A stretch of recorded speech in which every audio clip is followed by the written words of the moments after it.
Tuhan ini dan membentengi pemberitaan firman Allah. Roh Kudus mengambil alih, turut bekerja meneguhkan pemberitaan firman Allah. Di dalam nama Yesus, demi nama Yesus, kami siap menyambut firman Tuhan. Haleluya, haleluya, haleluya. Amin. Puji Tuhan. Mari kita silakan kembali ke tempat duduk kita. Kita siapkan hati kita untuk mendengarkan firman Tuhan hari ini. Kita sudah memasuki akhir-akhir bulan Oktober. Sungguh tidak terasa 2 bulan lagi tahun ini akan berakhir. Kita masih tetap dalam janji Tuhan. Bagaimana janji Tuhan tahun demi tahun. Tuhan memberikan janjinya untuk membekali kita dalam menjalani setiap tahun. Saudara, puji Tuhan, hari ini kita mau melihat firman Tuhan dalam kitab Perjanjian Lama, kitab Daniel. Kitab Daniel pasal 6 ayat 10, 11 dan 12. Kita mau melihat bagaimana besarnya kuasa Tuhan bekerja jikalau kita melakukan sesuatu yang Tuhan kehendaki dalam hidup kita. Kuasa Tuhan Yesus itu sangat besar. Dialah yang memegang segala kuasa di bumi dan di sorga. Jikalau kita melakukan apa yang Dia mau, maka kuasa Allah yang begitu besar itu akan bekerja dalam hidup kita. Itu kita buka di dalam Perjanjian Lama, kitab Daniel pasal yang ke-6. Kitab Daniel pasal yang ke-6 ayat 10 sampai dengan ayat 12. Baik, kalau saudara kita sudah mendapatkan semua ayat ini, saya akan membacakannya bagi kita semuanya. Kalau saudara sudah mendapatkan ayat ini, Daniel pasal 6 ayat 10 sampai dengan ayat 12, saya akan membacakannya bagi kita semua. Demikianlah firman Allah. Ayat 10, sebab itu Raja Darius membuat surat perintah dengan larangan itu. Ayat 11, demi didengar Daniel bahwa surat perintah itu telah dibuat, pergilah ia ke rumahnya. Dalam kamar atasnya ada tingkap-tingkap yang terbuka ke arah Yerusalem. 3 kali sehari ia berlutut, berdoa serta memuji Allahnya seperti yang biasa dilakukannya. Ayat 12, lalu orang-orang itu bergegas-gegas masuk dan mendapati Daniel sedang berdoa dan bermohon kepada Allahnya. Saudara, di sini bagaimana Daniel yang sudah membiasakan dirinya, yang sudah membuat dalam hidupnya sebuah gaya hidup, yaitu gaya hidup berdoa. Daniel sudah membiasakan dirinya untuk berdoa kepada Allah yang hidup, yaitu Allah yang bertahta di sorga, yang namanya Tuhan Yesus Kristus. Saudara, ketika Raja Darius sudah membuat suatu perintah sebuah larangan, di mana orang-orang tidak diperbolehkan berdoa kepada Allah-Allah lain selain kepada raja.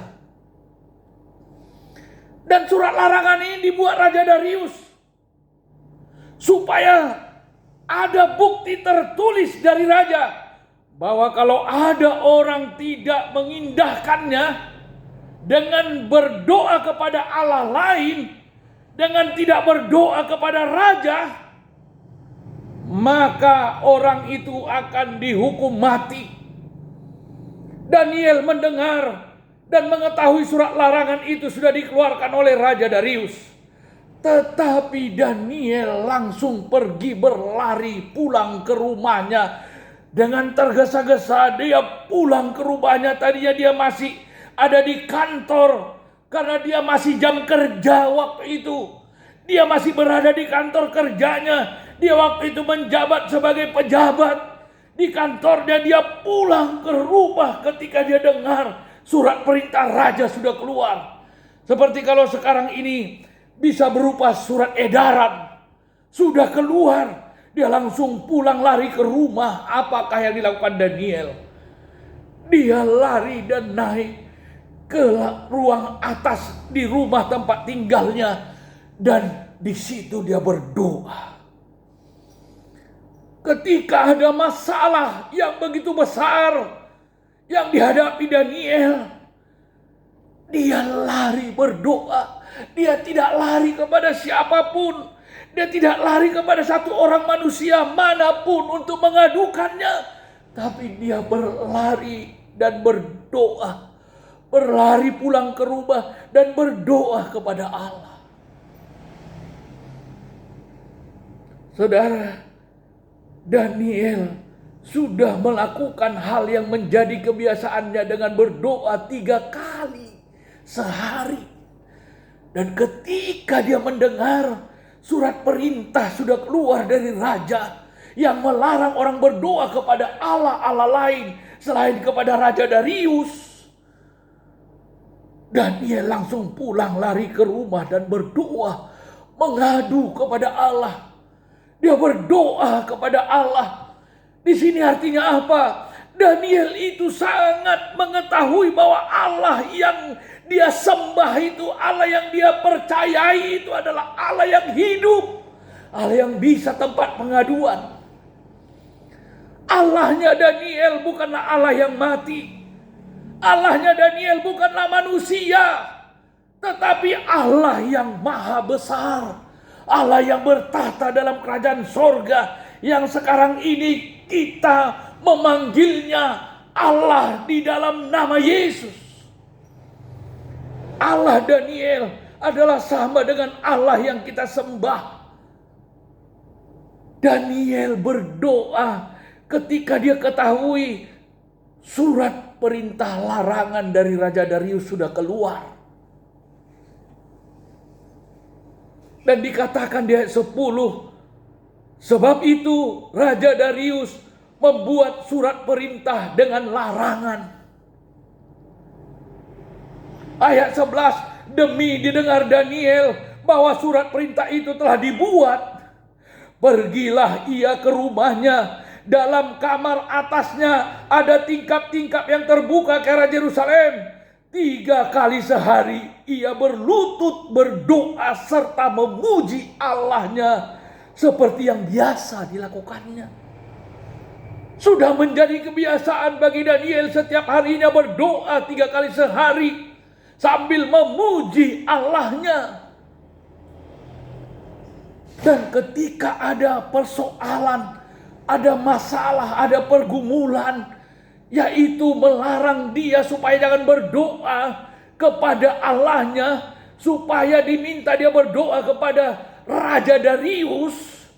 Dia yang sudah mengenal Allahnya, dia tidak mau berdoa kepada Allah lain selain kepada Allah yang maha besar, Allah yang berdiam dan bertahta dalam kerajaan sorga, yang sekarang kita panggil namanya di dalam nama Yesus. Daniel tetap memilih berdoa kepada Allah yang dia sembah, yang namanya Allah Abraham, Allah Ishak, Allah Yakub. Nah, di ayat 11, ayat 12 dikatakan, lalu orang-orang itu bergegas-gegas masuk dan mendapati Daniel sedang berdoa dan bermohon kepada Allahnya. Orang-orang teman jabatannya, teman-teman pejabatnya mau memperangkap dan menjebak Daniel. Karena ada iri dengan jabatan yang dipercayakan kepada Daniel itu, teman-teman pejabatnya iri. Dia tidak mau kalau Daniel itu jadi pejabat. Karena dia tahu Daniel itu bukan putra daerah. Daniel itu bukanlah orang Babel. Daniel adalah orang Yahudi, orang Israel.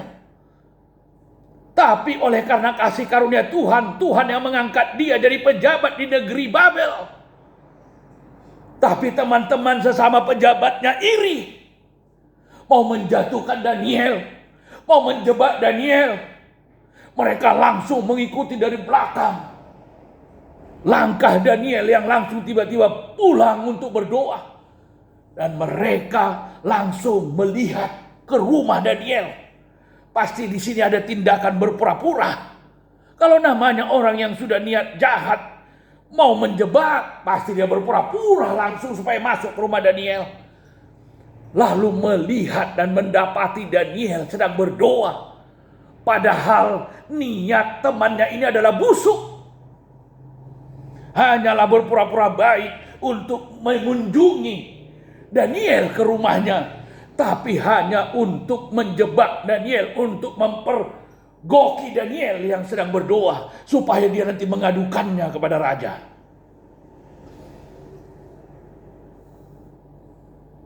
Karena orang yang tidak mengindahkan perintah raja, perintah pemimpin atasnya, supaya ada jalannya pemimpin yang di atas itu memberhentikan Daniel dari jabatannya. Ternyata dari sejak zaman Daniel pun sudah ada otak-otak yang licik seperti ini, saudara. Yang saling sikut di dalam memperebutkan jabatan. Tidak heran sampai sekarang masih tetap berlangsung sifat iri dengki yang seperti ini hanya karena berebut jabatan.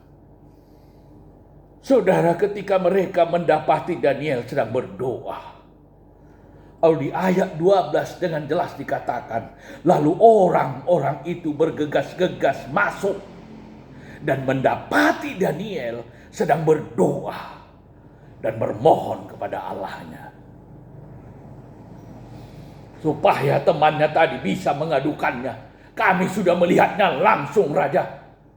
Pada waktu dia kami lihat bergesa-gesa pulang, waktu mendengar surat perintah larangan raja keluar, kami melihat dia langsung pulang ke rumahnya tergesa-gesa.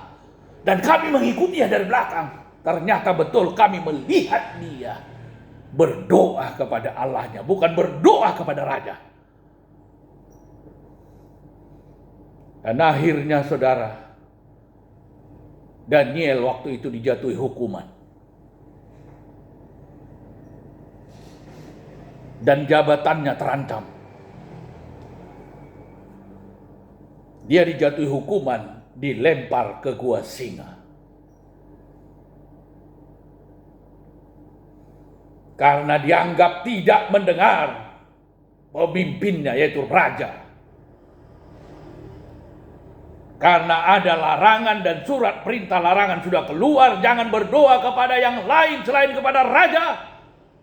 Tapi didapati Daniel berdoa kepada Allahnya.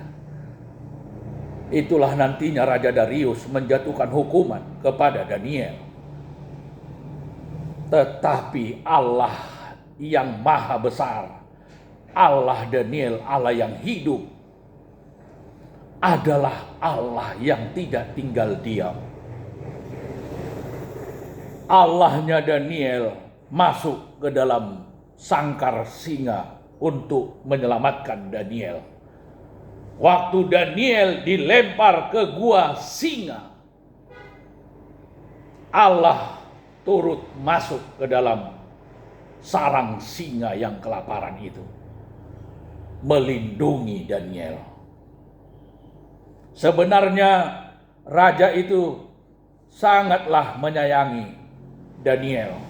Karena dia seorang pejabatnya, salah satu pejabatnya yang tekun bekerja. Yang sungguh-sungguh sekali bekerja. Tetapi karena jebakan teman-temannya yang sejabat, karena iri dan dengki, mereka berpura-pura menyampaikan usul kepada raja supaya dibuatlah maunya sebuah perintah yang tertulis. Supaya raja keluarkan perintah dengan berkata, buat surat perintah supaya orang-orang di negeri kita ini semuanya berdoa kepada raja. Wah, kan seolah-olah jadi mau meninggikan raja itu. Maksudnya, maksud hatinya. Tapi di balik itu karena ada maksudnya yang busuk, mau menjatuhkan Daniel. Mereka berpura-pura mengangkat raja itu dengan berkata, wah, buatlah surat perintah raja supaya berdoa, orang itu supaya berdoanya kepadamu saja. Supaya kau benar-benar dihormat. Padahal niat, seolah-olah niat baik, tapi ada kebusukan. Di balik itu mau menjatuhkan Daniel. Tapi dia tidak tahu Daniel punya Allah yang maha besar, lebih besar dari Raja Darius. Allah Daniel yang namanya kita panggil sekarang Allah di dalam nama Yesus, itu jauh lebih besar dari Raja Darius. Yesus itu bukan hanya sekedar raja, tapi Yesus itu raja, segala raja.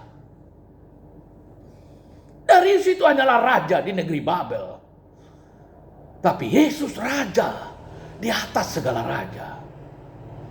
Dia tidak tahu bahwa Allah yang disembah Daniel, Allah yang lebih besar dari siapapun yang bisa menolong Daniel. Ketika Daniel dilempar ke gua singa, Allah turun ke dalam sangkar singa itu.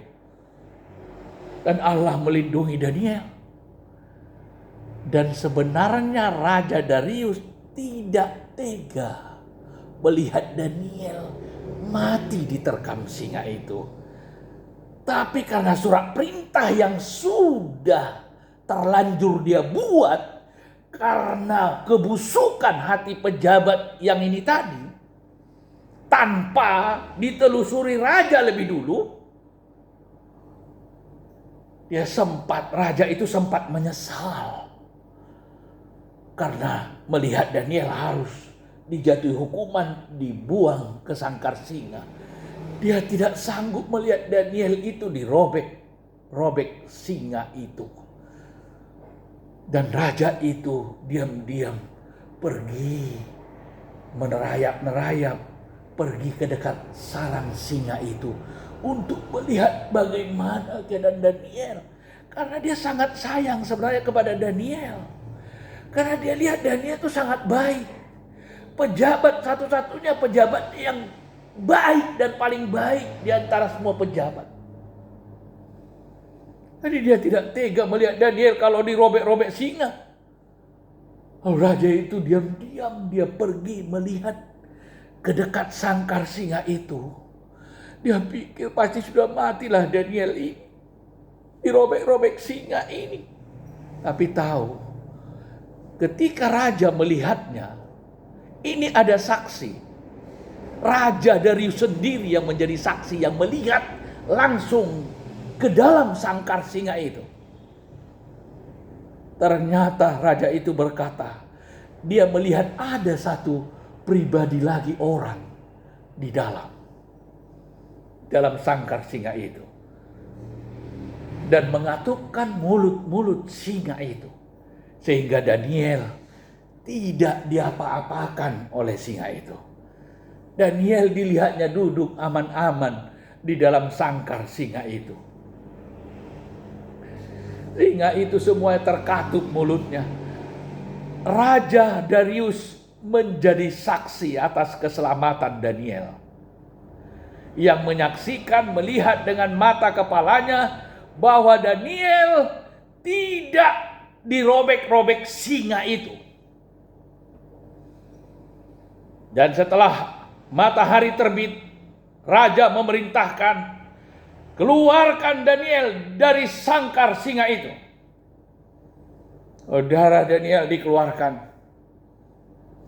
Lalu dirayakan rajalah perayaan keselamatan dan kemenangan Daniel ini. Dan raja mengakui dan meminta dikumpulkanlah semua pemimpin-pemimpin di seluruh daerah di kabupaten-kabupaten, dikumpul semua, disuruh minta datang ke ibu kota provinsi. Karena ada perayaan besar.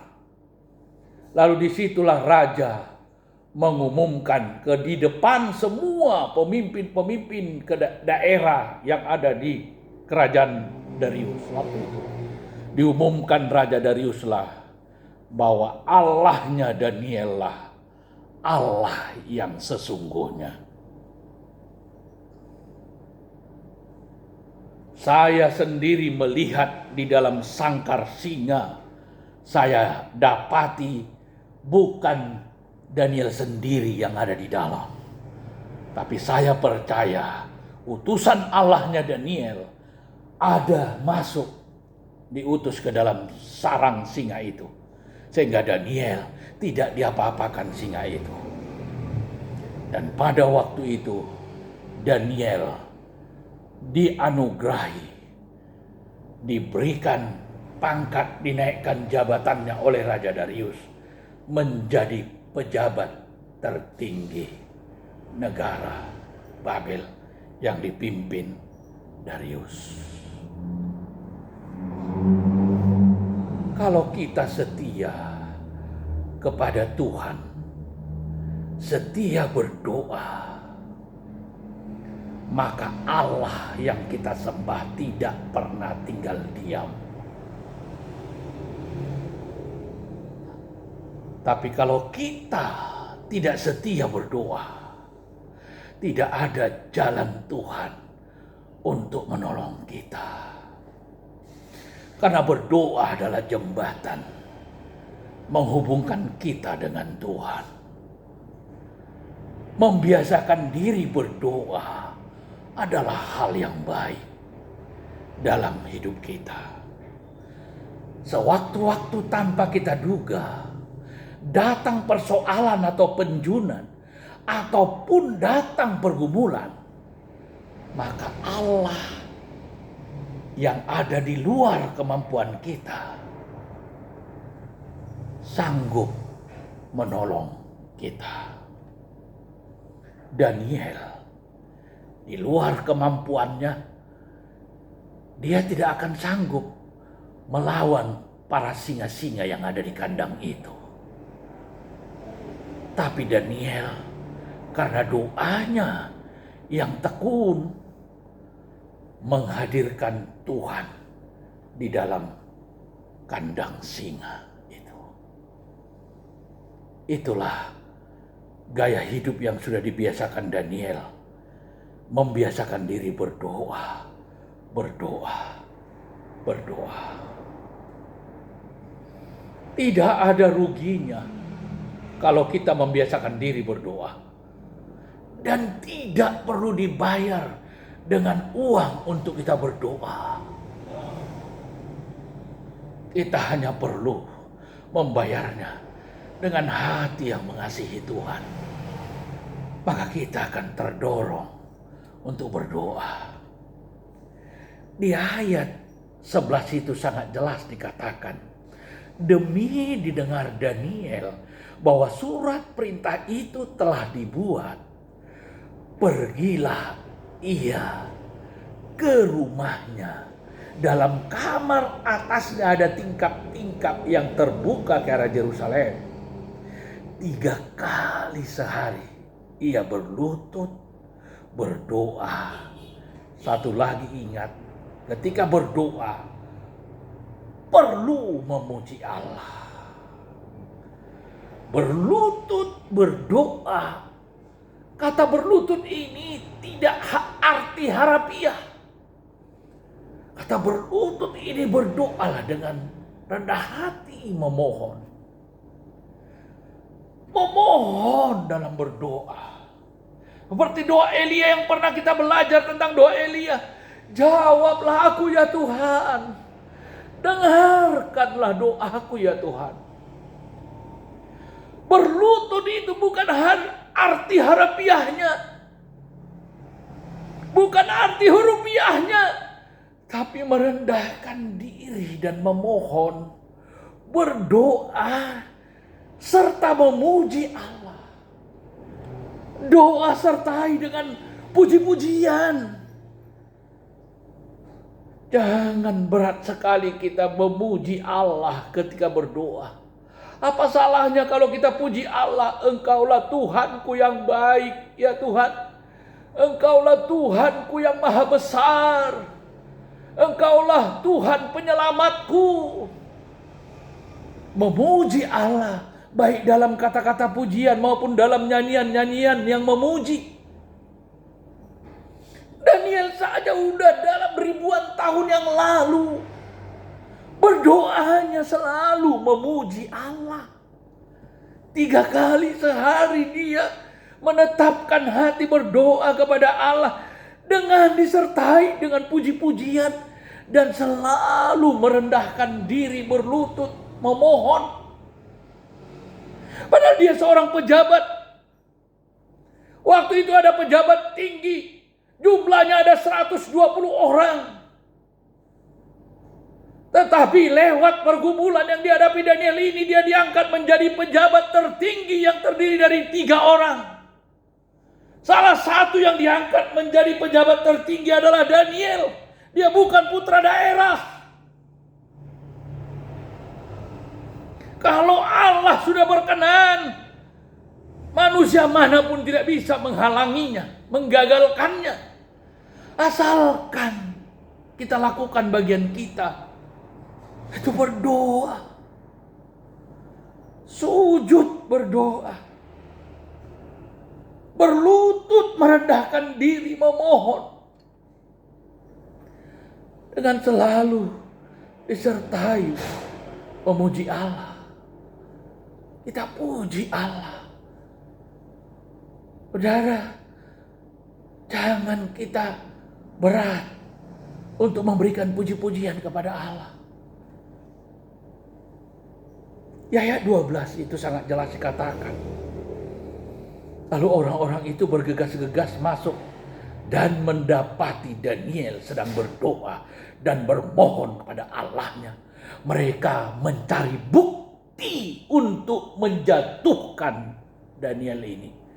Mereka perlu saksi dan bukti supaya ada buktinya untuk menjatuhkan Daniel ini dari jabatannya.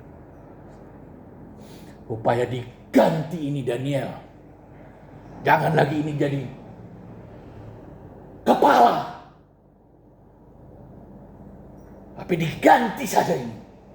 Dia ini juga bukan putra daerah kok. Begitulah niat busuk teman-temannya itu. Lalu mereka bergegas-gegas seolah-olah mau mengunjungi dengan baik ke rumah Daniel. Padahal hanya untuk supaya mendapati, sedang berdoa ya Daniel. Bagus ya. Pas sekali kami datang ya, melihat kau pas berdoa rupanya. Padahal supaya adanya bahannya untuk pengaduannya nanti kepada raja. Busuknya hati orang. Karena dalamnya hati orang siapapun tidak tahu. Bisa saja bermanis-manis di depan kita. Tapi di dalam hatinya ternyata dia punya niat busuk dengan kita. Tapi yakinlah orang yang bersandar pada Tuhan seperti Daniel. Lihat saja buktinya. Siapa yang menang? Apakah teman yang berhati busuk tadi? Teman pejabatnya tadi? Atau Daniel yang menang? Daniel yang menang karena Allahnya Daniel membela Daniel. Siapakah yang bisa melawan Daniel jika Allah di pihaknya? Tidak ada yang bisa menjatuhkannya. Biar sudah dipergoki dengan mata kepala mereka sendiri. Daniel itu benar-benar dipergoki, sudah berdoa. Didapatinya sedang berdoa. Padahal surat perintah sedang keluar. Supaya berdoa hanya kepada Raja Darius. Jangan kepada Allah lain. Daniel tidak mungkin meninggalkan Allahnya hanya karena mau berdoa. Di hati Daniel, lebih baik saya kehilangan jabatan saya ini kalau mau jadi berdoa kepada Raja Darius daripada saya jadi tidak berdoa lagi kepada Allah saya. Karena Allah lebih mahal dibuat Daniel daripada jabatannya. Bagi Daniel Allah itu yang lebih mahal, lebih berharga daripada jabatan yang dia kasih. Karena dia tahu jabatan itu pun dia miliki itu karena dikasih Allahnya itu. Kalau enggak akan dapatnya itu. Dia sadari itu, saudara. Itu makanya Daniel sadar, dia lakukan kewajibannya. Seorang pejabat ini punya hati yang sadarnya lebih tinggi akan kewajibannya. Daniel itu tahu kewajibannya bahwa dia harus berdoa. Jangan mentang-mentang karena udah pejabat lalu gak perlu berdoa. Dia sadar kewajiban untuk berdoa itu harus. Bahkan bagi dia itu merupakan sebuah berupa nafas. Yang kalau tidak berdoa tidak bernapas. Kalau tidak bernapas maka akan lemas. Makin lama tidak berdoa, lemas akan menjadi mati. Berdoa itu adalah urat vital dalam jantung rohani. Yang kalau tidak berdoa, maka denyut jantung akan berhenti. Denyut jantung rohani kita kalau berhenti, maka matilah rohani. Maka putuslah hubungan dengan Allah yang hidup, yang adalah roh. Jadi berdoa itu adalah satu gaya hidup yang perlu kita lestarikan dalam hidup kita. Bukan hanya untuk seorang pejabat saja doa itu perlu. Mulai dari seorang tukang cukur, kondektur, maupun direktur. Berdoa itu perlu. Tukang cukur pun punya masalah yang perlu berdoa supaya ada jalan keluar. Kondektur pun seorang konjak perlu berdoa supaya Tuhan Allah menjagai dia di dalam melakukan pekerjaannya. Sampai kepada direktur pun sebuah pekerjaan yang tertinggi perlu doa seperti Daniel. Saudara tahu hadiah Daniel dapatkan, Daniel terima dari Allah ketika dia berani membela Allah dengan berdoa. Hadiah diberikan, kehormatan pada dia. Dia diangkat menjadi pejabat tertinggi negara Babel. Dan langsung diumumkan di hadapan seluruh pemimpin-pemimpin Babel. Raja Darius mengumumkan bahwa Allahnya Daniel adalah Allah yang sesungguhnya. Dan Raja Darius waktu itu meminta supaya semua pemimpin daerah menghargakan mulai sejak itu Allahnya Daniel. Harus menghargai Allahnya Daniel. Bayangkan saudara, ini adalah satu. Ketika Daniel membela Allah, maka kehormatan yang besar diberikan kepada Allah. Allah jadi dihormati orang yang tidak menyembah dia. Lalu ketika Allah itu dihormati oleh pemimpin-pemimpin Babel, dan Allah pun memberikan hadiah kepada Daniel. Karena Daniel lah Allahnya ditinggikan. Karena Allah itulah Daniel juga ditinggikan. Jadi diangkat pejabat tertinggi. Jadi ada saling memuliakan saudara. Ketika kita muliakan Tuhan dengan berdoa, maka Tuhan pun akan memuliakan kita saudara. Sangat luar biasa. Daniel pun diangkat jadi pejabat tinggi negara dan nama Allah pun diharumkan. Sehingga Raja Darius meminta dan mengumumkan kepada semua pemimpin-pemimpin Babel supaya mulai sejak detik ini semua harus menghormati Allahnya Daniel. Dia katakan saudara, bahwa Allahnya Daniel lah Allah yang sesungguhnya katanya.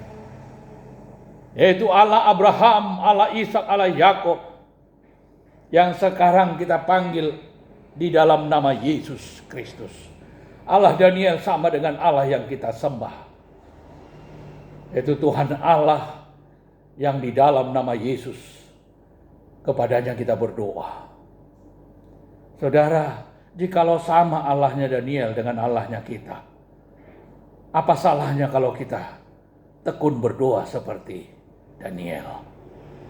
Karena ternyata tidak ada yang sia-sia doa yang kita panjatkan. Allah bisa melakukan apa yang mustahil bagi pikiran manusia.